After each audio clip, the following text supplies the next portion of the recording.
تو جناب ایران اور امریکہ، یہ کہانی ہے ہی ایسی کہ ختم ہونے کا نام ہی نہیں لیتی۔ کشیدگی ایک بار پھر عالمی سٹیج پر سب کی نظروں میں ہے، اور حال ہی میں جو سفارتی کوششیں ہوئی ہیں نا، ان کی ناکامی نے اس معاملے کو اور بھی کہنا چاہیے کہ الجھا دیا ہے۔ تو آئیے ذرا اس گتھی کو سلجھانے کی کوشش کرتے ہیں اور دیکھتے ہیں کہ ہو کیا رہا ہے۔ اچھا، اس پورے سین کو سمجھنے کے لیے نا ایک سوال ہے جو سب کے ذہن میں ہے، اور وہ بڑا دلچسپ محاورہ بھی ہے کہ بھائی اونٹ کس کروٹ بیٹھے گا۔ مطلب اس پوری کشمکش کا اینڈ گیم کیا ہوگا؟ کیا بات جنگ تک جائے گی، یا امن کا کوئی راستہ نکلے گا، یا کچھ اور ہی ہونے والا ہے؟ چلیں آج کی اس گفتگو میں اسی سوال کے ارد گرد گھومتے ہیں اور جواب ڈھونڈنے کی کوشش کرتے ہیں۔ تو اس کہانی کا جو سب سے تازہ باب ہے نا، وہ لکھا گیا اسلام آباد میں۔ جی ہاں، ایران اور امریکہ کے بیچ بات چیت ہوئی، لیکن نتیجہ کچھ بھی نہیں، بالکل بے نتیجہ ختم ہو گئی۔ سب امید لگا کر بیٹھے تھے کہ شاید اس سے خطے میں ٹینشن تھوڑی کم ہوگی، مگر وہ کہتے ہیں نا، امیدوں پر پانی پھر گیا۔ اب یہاں ایک بڑی دلچسپ بات سامنے آتی ہے۔ دیکھیں، سرکاری طور پر تو کہا گیا کہ بھئی مذاکرات اس لیے ناکام ہوئے کہ لاجسٹکس کے مسائل تھے۔ مثال کے طور پر امریکی وفد کو 18 گھنٹے کا لمبا سفر کرنا پڑا، لیکن سچ پوچھیں تو یہ تو صرف ایک بہانہ لگتا ہے۔ اصل کہانی تو بہت گہری ہے۔ اصل مسئلہ یہ لمبا سفر نہیں، بلکہ وہ گہرے سیاسی اختلافات اور دہائیوں پرانی جو بد اعتمادی ہے نا، وہ ہے۔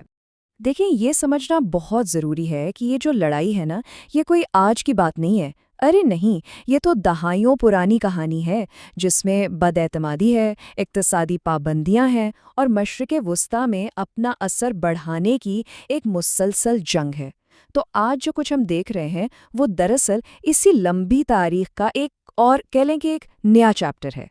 تو آخر جھگڑا ہے کس بات پر؟ بنیادی اختلاف کیا ہے؟ بہت سادہ ہے۔ ایک طرف ہے ایران، وہ کہتا ہے کہ بھئی ہم اپنے نیوکلیر پروگرام کا دفاع کریں گے اور ہمارے علاقے میں کوئی باہر والا مداخلت نہ کرے، ٹھیک؟ دوسری طرف ہے امریکہ، اس کا موقف ہے کہ نہیں، ہمیں اپنے اتحادیوں کی حفاظت کرنی ہے اور طاقت کا توازن بھی برقرار رکھنا ہے، اور اس کے لیے ایران پر دباؤ ڈالنا ضروری ہے۔ بس یہی وہ دو مختلف سوچیں ہیں جو ٹکرا رہی ہیں۔ اچھا، تو اب جب اسلام آباد کی بات چیت فیل ہو گئی تو سوال یہ اٹھتا ہے کہ آگے کیا؟ اب کیا ہو سکتا ہے؟ چلیں ذرا آگے بڑھتے ہیں اور دیکھتے ہیں کہ یہاں سے کون سے 3 ممکنہ راستے نکل سکتے ہیں۔ تو دیکھیں، پہلا آپشن تو سیدھا سیدھا ہے، کشیدگی میں اور اضافہ، یعنی پراکسی جنگیں اور تیز ہو جائیں، اور ہاں، چھوٹی موٹی فوجی جھڑپوں کا خطرہ بھی بڑھ جائے۔ اچھا، دوسرا راستہ ہے بیک چینل ڈپلومیسی کا، یعنی پس پردہ سفارتکاری۔ آپ جانتے ہیں نا، جب سامنے بات نہیں بنتی تو پھر خفیہ راستے کھولے جاتے ہیں۔ کیوں؟ کیونکہ سچ تو یہ ہے کہ ایک بڑی جنگ کا خرچہ کوئی بھی برداشت نہیں کر سکتا۔ اور پھر آتا ہے تیسرا راستہ، ایک محدود سی مفاہمت کا، مطلب ایک بیچ کا راستہ نکالا جائے، جیسے کچھ پابندیوں میں نرمی کر دی، بدلے میں ایران سے کچھ رعایتیں لے لیں۔ اسے آپ کنٹرولڈ ڈی ایسکلیشن بھی کہہ سکتے ہیں۔ اچھا، اس پورے معاملے میں پاکستان کا جو کردار ہے نا، اسے ہم نظر انداز بالکل نہیں کر سکتے، جس نے ایک نیوٹرل میڈییٹر یعنی غیر جانبدار ثالث بننے کی پوری کوشش کی۔ تو پاکستان نے کیا کیا؟ اس نے ان مذاکرات میں ایک بڑا مثبت اور متوازن سہولت کار والا رول پلے کیا۔ اب ٹھیک ہے، یہ کوشش کامیاب تو نہیں ہوئی، لیکن اس سے ایک فائدہ ضرور ہوا۔ دنیا میں پاکستان کی ڈپلومیٹک ساکھ بڑی ہے، اور یہ بات بھی اہم ہے کہ اگر مستقبل میں کبھی بات چیت کا کوئی چانس بنتا ہے تو پاکستان اب بھی وہ قابل اعتماد پل بن سکتا ہے جو دونوں کو ملا دے۔ تو چلیں اب آتے ہیں اپنے تجزیے کے بالکل آخری حصے کی طرف۔ اب وقت ہے کہ ہم اپنے اس بنیادی سوال کا جواب تلاش کریں جس سے ہم نے یہ ساری بات شروع کی تھی۔ تو پھر آخر میں سوال وہی، اونٹ کس کروٹ بیٹھے گا؟